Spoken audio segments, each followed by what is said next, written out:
Hey guys, welcome back to my YouTube channel. নমস্কাৰ, মই নেহা স্বাগতম জনাইছো সকলোকে মোৰ YouTube channel Talks with Neha লৈ এটা নতুন ভিডিঅ'ৰ সৈতে। আজি মই আপোনালোকৰ মাজলৈ লৈ আহিছো জনপ্ৰিয় অসমীয়া গল্প অনিতা গোস্বামীৰ দ্বাৰা ৰচিত এমুঠি শ্ৰেষ্ঠ বিদেশী চুটি গল্প। ইয়াৰ প্ৰথমটি খণ্ড হ'ল মাতৃ, অৰ্থাৎ মই পাঠ কৰিম আৰু আপোনালোকে শুনিব। আৰু যদি আপোনালোকে মোৰ কণ্ঠত প্ৰতিটো খণ্ড শুনি ভাল পায় তেন্তে ভৰপূৰ লাইক আৰু শ্বেয়াৰ কৰি আনকো শুনাবলৈ নাপাহৰিব। তেন্তে ব'লক গাইজ, এতিয়া দেৰি নকৰি আৰম্ভ কৰোঁ আজিৰ প্ৰথমটি খণ্ড।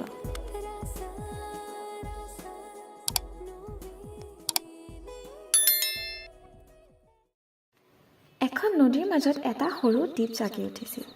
সেই দ্বীপৰ মাজত এখন সৰু বিল ঠিক নহয়, ৰূপোৱালী ৰঙৰ এটা জলাশয় আছিল। তাৰ চাৰিওপিনে জংগলী গছ-গছনি, দীঘল নৰম মহখলি ঘাঁহ। সমস্ত প্ৰকৃতিৰ এই সৰু জলাশয়ত প্ৰতিবিম্বিত হোৱাৰ বাবে ই আৰু বেছি অপৰূপ হৈ উঠিছিল। দিনৰ ভাগত আকাশৰ সলনি হৈ থকা ৰঙৰ ছায়া আৰু চপল মেঘমল্লাৰ ৰংস্থলী, আৰু নিশা ডাঙৰ ঘূৰণীয়া জন্তু আৰু টিকমিক কৰি থকা তৰাৱলীয়ে সেই ঠাইৰ এক আচৰিত আকৰ্ষণৰ পৰিৱেশ সৃষ্টি কৰিছিল।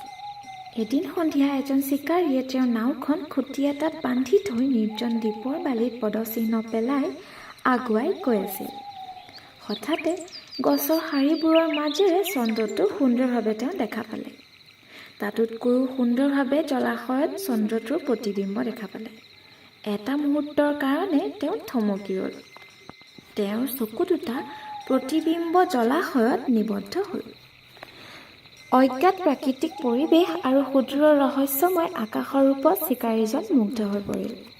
এজনী বুঢ়ী শহা, যিয়ে জলাশয়ৰ কাষত বাবুলৰ জোপোহাত বাস কৰিছিল। তাই ক'লা মানুহজনক দেখিবলৈ পালে। ভয়ংকৰ শত্ৰুক দেখি তাৰ প্ৰাণৰ ভয়ত পলাবলৈ ধৰিলে। শহাজনীয়ে চিকাৰীৰ দৃষ্টিৰ পৰা পলাবলৈ সমৰ্থ হ'ল। জংঘলৰ অন্তৰালত সোমাই ঘন জোপোহাৰ মাজত তাই পলাই থাকিল। তাইৰ হৃদপিণ্ড খুব জোৰে চিক চিক কৰিছিল। বেছ কেইমাহমান হৃদপিণ্ড ইমান দ্ৰুত হোৱা নাছিল। সঁচা কথা ক'বলৈ হ'লে সাম্প্ৰতিক বন্যৰ পিছত যেতিয়া দ্বীপৰ সমস্ত শহা শত্ৰুৰ হাতত ধৰা পৰিছিল অথবা নিহত হৈছিল বা দূৰত সোঁতত বৈ গৈছিল, তেতিয়াৰ পৰাই এই বুঢ়ী শহাজনীয়ে ভাবিবলৈ আৰম্ভ কৰিছিল যে এই ঠাইৰ মালিকনী তাই অকলে। জীৱনৰ শেষ দিনবোৰ অকলশৰে আৰু শান্তিত ইয়াতেই অতিবাহিত কৰাৰ সপোন দেখিছিল। বয়সৰ ভাৰত তাই সম্পূৰ্ণ ক্লান্ত আৰু একাকী হৈ পৰিছিল। তাইৰ পোৱালীবোৰেও তাইক এৰি থৈ গৈছিল। পুৰুষসকলৰ ওচৰত তাইৰ কোনো চাহিদাই নাই। দ্বীপৰ এই নিস্তব্ধ কোণত অনায়াসে শান্তিপূৰ্বকভাৱে তাই বাস কৰিব পাৰে।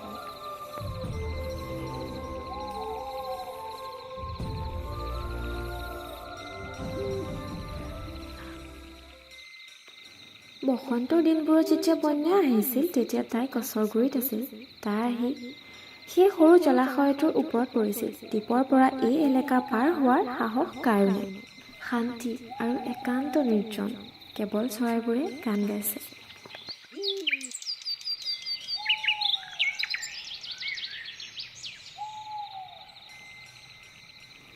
কাষৰ বৃক্ষবোৰৰ মাজেৰে চন্দ্ৰৰ পোহৰত স্নানৰত পাতবোৰ পৰি যোৱা জলস্ৰোতত উদ্দেশ্যি গৈছে। বিদায় পানী থিয় হৈ থকাতকৈ দৌৰাই ভাল, আৰু জলসমুদ্ৰৰ পিনে চাই গৈছে। বিদায় গৈ থকাৰ পৰিৱৰ্তে থিয় হৈ থকাৰ ভাল। বুঢ়ী শহাজনীয়ে এই কথোপকথন শুনিলে। তাই প্ৰসন্ন হ'ল। নিজকে তাই গছতকৈ বেছি মজবুত আৰু পানীতকৈ অধিক দ্ৰুতগামী বুলি ভাবিলে, কিয়নো তাই ইচ্ছানুসাৰে দৌৰিব অথবা থিয় হৈ থাকিব পাৰে। কেইমাহমান পাৰ হ'ল। চৰাইবোৰ মৌন হ'ল আৰু গছৰ পাতবোৰ সৰিব ধৰিলে। সেই বুঢ়ী শহাজনীয়ে জীৱনত কেতিয়াও নিজকে ইমান শান্ত আৰু সুৰক্ষিত অনুভৱ কৰা নাছিল। অথচ এনে সময়তে ক'ৰ পৰা জানো এই ভয়ানক ক'লা পিশাচৰ উদয় হ'ল। তাই সেই জোপোহাৰ মাজত লুকাই থাকিল। চকু দুটা নিশ্চল। দূৰত চন্দ্ৰালোকিত ভূমিৰ বিস্তৃত এক প্ৰকাৰৰ খোলা উচ্চভূমি, য'ত তাইও যৌৱনৰ সুখী দিনবোৰত দৌৰা দৌৰি কৰিছিল। যি দিনবোৰত চন্দ্ৰৰ কিৰণ অত্যন্ত প্ৰখৰ আছিল, তেতিয়া তাই প্ৰেমিকৰ কাৰণে অপেক্ষা কৰিছিল। এটা ছায়াত বালিত লৰচৰ কৰা দেখা গ'ল। তাৰ পিছত আৰু এটা। বুঢ়ী শহাজনীয়ে ভাবিলে তাই সপোন দেখিছে, কিন্তু না, ছায়াবোৰ উভতি আহিল। খন্তেক থমকি ৰ'ল, তাৰপিছত পুনৰ খেলা আৰম্ভ কৰি দিলে। ইয়াত কোনো সন্দেহ নাই যে সেই দুটা শহাপহু। তেতিয়াই তাই বুজিব পাৰিলে যে সেই ক'লা চিকাৰীজন কিয় ৰাতি এই দ্বীপলৈ আহিছিল। তেতিয়া এক তীব্ৰ ক্ৰোধ, যিমান ক্ৰোধ এজনী শহাপহুৰ হ'ব পাৰে, সিমানখিনি ক্ৰোধ নতুনকৈ তাই হৃদয়ত জাকি উঠিছিল। দ্বীপত একেবাৰে অকলে থাকি তাই ভুল কৰিছে, এই কথা ভাবি তাই সান্তনা পোৱা উচিত আছিল। কিন্তু তাকে নকৰি তাই ভাবিলে যে সহপ্ৰাণীসকলে বিনা অধিকাৰে তাইৰ দ্বীপক দখল কৰি লৈছে। বয়স আৰু একাকিত্বই তাইক খঙাল আৰু স্বাৰ্থপৰ কৰি তুলিছিল। শহাপহুকেইটা অহাৰ কাৰণে তাই ক'লা চিকাৰীজনক অহাতকৈও বেছি কষ্ট অনুভৱ কৰিলে। যেতিয়া তাই নিজৰ ঠাই এৰি আগুৱাই গ'ল, তেতিয়া গম পালে যে এই শহা দুটা প্ৰেমিক আৰু প্ৰেমিকা। তেতিয়া তাইৰ খং আৰু বেছি হ'ল। সিমান খং আগতে কেতিয়াও হোৱা নাছিল। বুঢ়ীৰ খঙত যুৱক যুৱতী শহা দুটিৰ কি বা আহে যায়, সিহঁতে পূৰ্বৰ দৰে খেলা ধূলা, নাচ বাগ, দৌৰা দৌৰিত ব্যস্ত হৈ থাকে। যুৱতী শহাজনী শকত আৰু স্বাস্থ্যৱতী। তাইৰ কাণৰ ভিতৰখন গোলাপী আৰু বাহিৰা চামৰাখিনি ধূসৰ বৰ্ণ। পুৰুষ শহাটোৰ চাৰিওপিনে তাই দৌৰিবলৈ ধৰিলে। তাক নেদেখাৰ ভাও ধৰিলে আৰু বালিৰ ওপৰত চিত হৈ পৰি থাকিল। যেতিয়া তাইৰ প্ৰেমিকৰ কাষলৈ আহিল, বিদ্যুৎ গতিত উঠি আহি পলাই গ'ল। তেতিয়া প্ৰেমিক প্ৰবৰ আসক্তি আৰু মোহত শহাটো অস্থিৰ হৈ উঠিল। তাৰ মনোযোগ কেৱল প্ৰেমিকাৰ বাহিৰে আন কোনো পিনেই নাই। সি প্ৰেমিকাৰ পিছ ল'লে আৰু নিৰ্মমভাৱে তাইৰ ওপৰত নিজৰ শৰীৰৰ বোজা চাপি দিলে। সেয়েহে আনন্দিত হ'ল, নিশ্চিত আৰু নিৰুদ্দেশ। বুঢ়ী শহাজনীয়ে সিহঁতলৈ চাই থাকিল। সিহঁতক চাই চাই তাই অকণো শান্ত অনুভৱ নকৰিল। যেতিয়া সেই শহা দম্পতীয়ে পৰস্পৰৰ প্ৰেম ভালপোৱা আৰু কামুকতা আমোদ প্ৰিয়তাত শান্ত হৈ বালিময় ঠাইডোখৰ এৰি যায়, তেতিয়া তাই তাতে বহি এক দৃষ্টিত চায়েই থাকে। তাইৰ কাণ দুখন বতাহত শুকান পাতৰ দৰে থিয় হৈ কঁপি থাকে।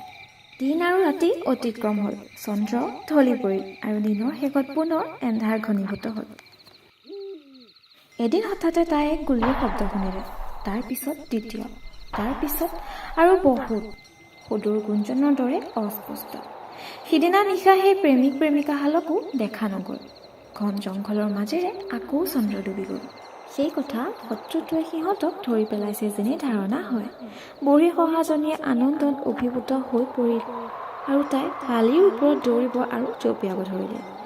যি বালিৰ ওপৰত সেই প্ৰেমিক প্ৰেমিকাহালৰ ভৰি চিহ্ন পৰিয়ে আছে। কিন্তু মানুহৰ ভৰিৰ শব্দই তাই পলাবলৈ বাধ্য কৰালে। ফোপাই জোপাই তাই অন্ধৰ দৰে জোপোহাৰ মাজেৰে বিদ্যুৎ গতিত দৌৰিলে আৰু নদীৰ অন্য পাৰৰ কাষ পালেহি। তাতে তাই ৰাতিপুৱালৈ লুকাই থাকিল। ওপৰৰ পৰা বৰফৰ দৰে ঠাণ্ডা নিয়ৰৰ কণাবোৰ তলত পৰিছিলহি। ৰাতিপুৱাৰ লগে লগে বুঢ়ী শহাজনীয়ে জোপোহাৰ পৰা ওলাই আহিল। তাই এটা সৰু গাঁতৰ ভিতৰত সোমাল। তাত তাই এনে কিছু দেখিলে যিয়ে তাইক দ্ৰৱীভূত আৰু বিষাদগ্ৰস্ত কৰি তুলিলে। তাই এটা শহাপহুৰ বাঁহ দেখিলে। তাত দুটা সৰু শহা পোৱালি আছে। স্বচ্ছ কাণ আৰু ডাঙৰ ডাঙৰ উজ্জ্বল চকু। সিহঁত নিশ্চয় সেই শহা দম্পতীৰ সন্তান, যাক চিকাৰীয়ে মাৰি পেলাইছে। এটা পোৱালীয়ে তাৰ ভায়েকৰ মূৰ আৰু কাণ চেলেকি আছিল। যেতিয়া তাৰ দৃষ্টি সেই বুঢ়ী শহাজনীৰ ওপৰত পৰিল, তেতিয়া সি গভীৰ মনোযোগেৰে তাইলৈ চালে। নাকটো বাহিৰলৈ উলিয়াই দিলে। তাৰ পিছত নিজৰ কামত ভয় খাই পুনৰ নাকটো ভিতৰলৈ টানি নিলে। বুঢ়ী শহাজনীয়ে নিজৰ ৰাস্তা ল'লে। কিন্তু অলপ পিছতেই পুনৰ উভতি আহিল দুটি অনাথ শহা পোৱালীক একেলগে খেলা আৰু ধেমালি কৰা তাই দেখা পালে। সিদিনা বৰ ঠাণ্ডা আছিল। সন্ধ্যা সময়ত বৰষুণ আহিল। বুঢ়ী শহাজনীয়ে পুনৰ জলাশয়ৰ ধাৰত নিজৰ ঠাইডোখৰলৈ উভতি গ'ল। বৰষুণ হৈয়ে থাকিল। তাৰমানে প্ৰখৰ ৰ'দত ঋতু শেষ হৈ গ'ল। ইয়াৰ ফলত শান্তি আৰু নিৰাপত্তা। অতি সোনকালে বালি খহিবলৈ আৰম্ভ কৰিলে। তাৰ পিছত আৰু কোনো চিকাৰীয়ে এই জংঘলত প্ৰৱেশ কৰিবলৈ সাহস নকৰিব। বেচেৰা শহা পোৱালীহঁতৰনো কি হ'ব? সেই সৰু গাঁতটোৰ ভিতৰত সিহঁতৰ দুৰ্দশাৰ অন্ত নাইকিয়া হ'ব। বুঢ়ী শহাজনীৰ হয়তো এই মুহূৰ্তত নিজৰ পোৱালীকেইটাৰ কথা মনত পৰিছে। বাঁহৰ ভিতৰত গাত গা লগাই থকাৰ ফলত উত্তাপৰ স্মৃতি। তাইৰ মাতৃত্বৰ আকাংক্ষা স্মৰণ হৈছে জানো? এই কথা কোৱা কঠিন কাম। তাই ৰাতিপুৱাই তাইৰ শোৱা ঠাই এৰি অনাথ শহা দুটিক চাবলৈ গ'ল। গাত গা লগাই সৰু শিশু দুটি শুই আছে। কিন্তু টোপনিৰ মাজতো সিহঁতে নিশ্চয় মাকলৈ অপেক্ষা কৰিছে, কাৰণ বুঢ়ী শহাজনীয়ে সিহঁতৰ ওচৰলৈ অহাৰ লগে লগে সিহঁতে নাকটো আগবঢ়াই দিলে আৰু কাণখন লৰালে। বুঢ়ী শহাজনীয়ে আৰ্দ্ৰ চকুৰে সিহঁতলৈ চালে। তাইও নিজৰ নাকটো আগবঢ়াই দিয়ে যেন সন্তানৰ গোন্ধহে শুনিছে। আকৌ বৰষুণ নামিল। ৮ দিন ৮ ৰাতি ধৰি বৰষুণ, কেতিয়াবা ধীৰ গতিত, আকৌ কেতিয়াবা ঘৰ ঘূৰ বৰষাৰ এক ধূসৰ পৰ্দাই দীপক ঘেৰি ধৰিলে। জলাশয় পূৰ্ণ হৈ উঠিল। পানী ইমান বাঢ়ি গ'ল যে শেষত বুঢ়ী শহাজনীৰ আশ্ৰয়স্থলখিনিও চুই পেলালে। তাই শহাৰ পোৱালীকেইটাক চাই আহিবলৈ চেষ্টা কৰিলে, কিন্তু তাইৰ আশ্ৰয়স্থলীৰ কাষৰ বালি তলৰ পৰা খহি পৰিছিল আৰু পানীত ভিজি সম্পূৰ্ণ কৰ্দমাক্ত হৈ উঠিছিল। তাৰ পৰা পোৱালীকেইটাৰ ওচৰলৈ যোৱা একেবাৰে সম্ভৱ নহয়। অনৰ্গল বৰষুণ পৰিছে, কমাৰ কোনো লক্ষণে নাই। ইপিনে দূৰ এলেকাত সকলোখিনি ধ্বংস কৰাৰ এক ক্ৰুদ্ধধ্বনি ভাঁহি উঠিছে, আক্ৰমণকাৰী শত্ৰুৰ সেনাৰ দৰে। বুঢ়ী শহাজনীয়ে সেই ধ্বনি ভালকৈ চিনি পায়। বিজয় গৰ্ভৰ প্ৰবাহমান নদীৰ প্ৰচণ্ড সোঁতৰ শব্দ। তাই কাষত খাবৰ বাবে কিছু শুকান পাতৰ বাহিৰে একোৱেই নাই। এদিন তাই ভোকাতুৰ হৈয়ে থাকিবলগীয়া হ'ব, কাৰণ পানী আহি একেবাৰে গছৰ গুৰি পাইছিলহি। সামান্য লৰচৰ কৰাও বিপদমুক্ত নহয়। পানী বাঢ়িয়েই থাকিল। স্থল, আকাশ, বায়ুমণ্ডল সকলো ঠাণ্ডা আৰু লেতেৰা পানীবোৰে এক সমুদ্ৰৰ ৰূপত ধাৰণ কৰিলে। কিন্তু অষ্টম দিনা বৰষুণৰ কিছু সাম কাটিল। হঠাতে সেইবোৰো বহুত পৰিমাণে আঁতৰি গ'ল। পাতল মেঘৰ ফাঁকে ফাঁকে আকাশ দেখা গ'ল। অৱশ্যে আকাশৰ ৰং এতিয়া উজ্জ্বল নীলা নহয়। মেঘৰ এক প্ৰান্তৰ পৰা ঠিক সেই সুৰংগৰ ভিতৰৰ পৰা চন্দ্ৰৰ ৰূপালী কিৰণ সমস্ত চৰাচৰত বিয়পি পৰিছে। পানী কমিবলৈ ধৰিছে। জয়লাভত সন্তুষ্ট হৈ গছৰ ডাল, পাত, মৃত পশুবোৰ লগত লৈ পুনৰ যেন পানীয়ে নিজৰ স্থানলৈ উভতি যাবলৈ ধৰিছে। পিছদিনা ৰাতিপুৱাই সূৰুযে তাৰ প্ৰভাৱ সেই ঠাইত বিয়পাই দিলে। বেচেৰী বুঢ়ী শহাজনীয়ে নিজৰ ঠাই এৰি ওলাই আহিছিল আৰু চাৰিওপিনে চাই পঠিয়ালে। তাৰ পিছত তাই ৰ'দৰ উম ল'বলৈ ধৰিলে। এটা সৰু নলা সেই ঠাইৰ তললৈ বৈ গৈছিল। নলাৰ পানীয়ে তেতিয়াও নানান বস্তু আৰু চিকাৰবোৰক কঢ়িয়াই নি আছিল। তাৰ মাজত গছৰ ভঙা ডালপাত আৰু শুকান সৰি পৰা পাতবোৰে আছিল। হঠাতে বুঢ়ী শহাজনীয়ে দেখা পালে মুক্তাৰ মালাৰ পৰা খহি পৰা দানাৰ দৰে অসংখ্য সৰু সৰু ক্ষুদ্ৰ ক্ষুদ্ৰ পানীৰ বুৰবুৰণিৰ মাজত দুটা সৰু সৰু শহা পোৱালি মৰি গৈছে। সেয়েহে সিহঁতৰ চকুবোৰ বিস্ফোৰিত হৈ আছে, কাণবোৰ এতিয়াও থিয় হৈ আছে। সন্তান দুটা তাইৰ নহয়, তথাপিও বুঢ়ী শহাজনীয়ে সন্তান হেৰুৱাৰ বেদনা অনুভৱ কৰিলে। তাইৰ চকু দুটা পানীৰে ভৰি পৰিল। এই দ্বীপত এতিয়া তাই সঁচাকৈয়ে অকলশৰীয়া। দেন গাইজ, এই গল্পটিৰ পৰা আমি এইটোৱে বুজিব পাৰিলোঁ যে অতিমাত্ৰা অকলশৰীয়াই মানুহক অহংকাৰী কৰি তোলে, আৰু লগতে এগৰাকী মাতৃ অবিহনে যে তেওঁৰ সন্তান অকলশৰীয়া সেইটো আমি এই গল্পটিৰ জৰিয়তে বুজিব পাৰোঁ। দেন গাইজ, এনেধৰণৰ নতুন নতুন ভিডিঅ'সমূহ পাবলৈ আমাৰ চেনেলটো ছাবস্ক্ৰাইব কৰাৰ লগতে লাইক আৰু শ্বেয়াৰ কৰিবলৈ নাপাহৰিব। এনেধৰণৰ নতুন নতুন ভিডিঅ'ৰ সৈতে মই পুনৰ আপোনালোকৰ কাষ চাপিমহি। এতিয়া মই বিদায় লৈছোঁ। ধন্যবাদ।